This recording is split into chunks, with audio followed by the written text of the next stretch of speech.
I've brought you all a Snickers bar each, Yummy! but I've also made some from scratch, which are missing a key ingredient. And I wonder if you can tell me what that is. It breaks so beautifully.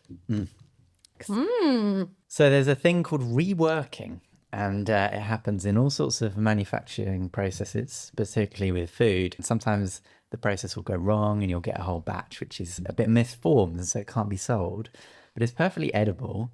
And they don't want to waste this perfectly good material. And so what they do is they'll throw it back into the mix of the next batch. So essentially, every Snickers you eat has a bit of Snickers from an older batch, just the one before. It reminds me of in Chinese cookery how they use master stocks. So Yes, they perpetual soup. perpetual soup that they always keep creating and using the same stock and growing more stock. And also even a kind of similar to like wok hei, where they never clean the wok. Like the seasoning of the food comes from the seasoning of the wok and the constant use of the wok. And yeah, it's a similar I like principle.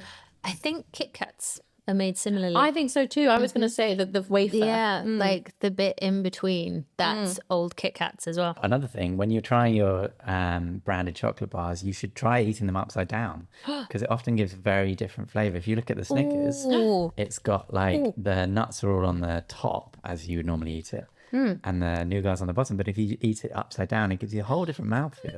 I'm like bubbling to say this. Do you guys eat Pringles upside down? What, is there an upside down? I feel like they're symmetrically... They're not so. No, maybe they're not. They're like the horse saddle shape, but all of the flavoring and the MSG is on the top. So you know how they come really? stacked in the tube, and like the two sides are going down, and you got one kind of bit in the middle. That's where all of the salt is. You eat them upside down, boosh, straight on your tongue, amazing.